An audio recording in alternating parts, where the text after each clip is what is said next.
Hello everyone, and today is day 4 in Barcelona and we're standing on the rooftop of Casa Milà.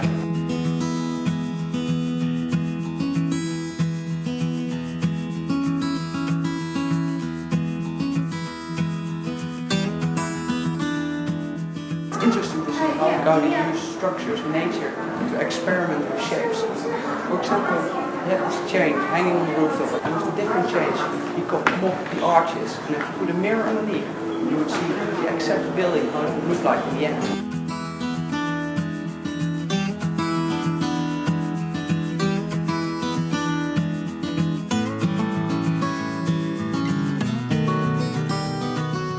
And we just came out of Casa Milà, and what's good to know is that during bad weather, and it means rain, or when it just rained heavily, the rooftop terrace will be closed. However, when you book your tickets online, they will tell you you are not able to refund your tickets or go on another day.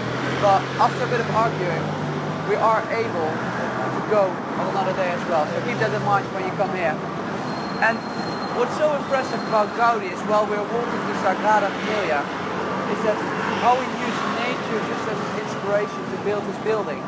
On top, there are the chimneys, and also in Casa Milà, they're decorated with a crown, but here they represent 4 elements: earth, fire, and water, and wind.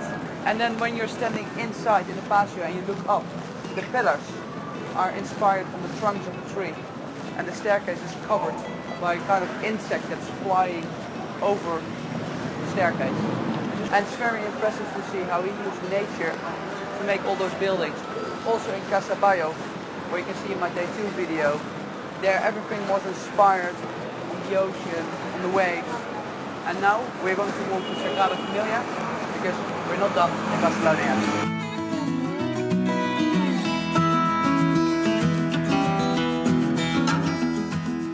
Getting up to get our audio guide for Sagrada Familia, but this is also the most annoying, most strict security check that we've had so far in Barcelona.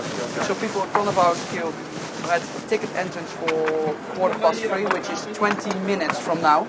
They were not allowed to enter, so you're not allowed to enter earlier, you're not allowed to enter later, so you're not allowed to use your ticket at any other time. So keep that in mind when you visit this place, because this is the most strict place where I've been so far in Barcelona.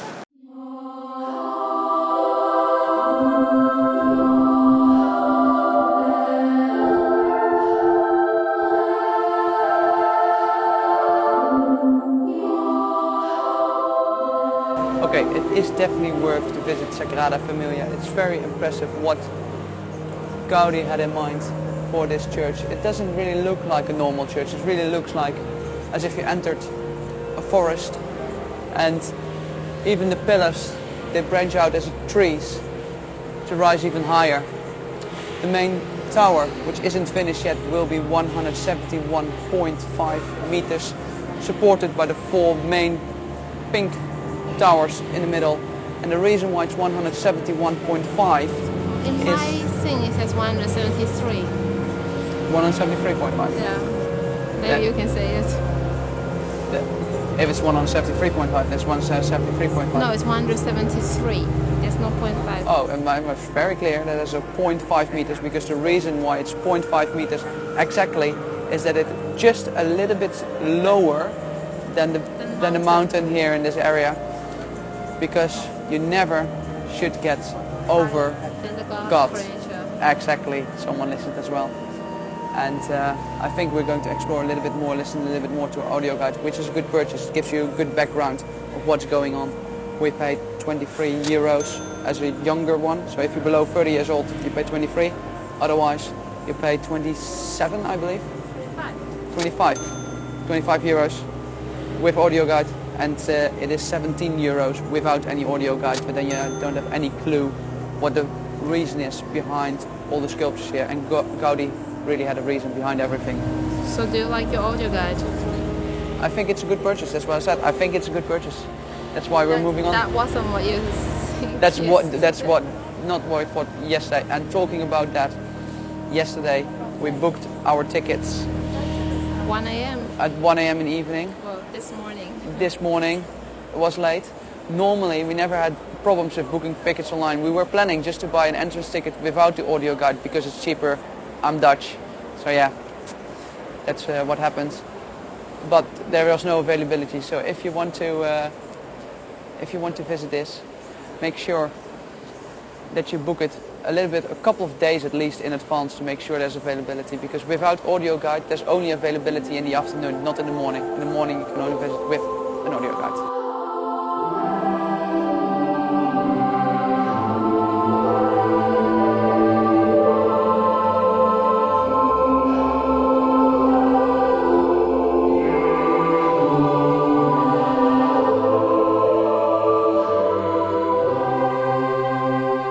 Out of Sagrada Familia, and it was maybe, I think, I look at the person behind the camera, I think it was the best place we visited during our trip, which is surprisingly, because we don't like church at all, but it was a very impressive place to visit. And well, who knows, if you want to visit this place, maybe you need to return in 2026 when Gaudi is dead for 100 years, and this place, Sagrada Familia, should be finished. At least that's the planning. All the towers should be finished at that time. But we're going to walk back into the city center, where we're going to have some brilliant churros again, which you saw in our day 2 video. But after that we're going to visit hopefully the beach as well, and going to have some good dinner again. So the beach and the churros were just the best. As mentioned before, the churros is only €2.50 with some chocolate with it, and it's just the best that you can get in Barcelona, and it's so cheap. Where imagine you only get a little bit here in London for £4 or £5 on the market, and it's not that great as there. And the beach, Barceloneta, yeah, we were there before as well, and we discovered that Barceloneta beach is a very, very nice area. A lot of things are going on. People are doing workout, people are drinking, people are eating, people are enjoying the sunset.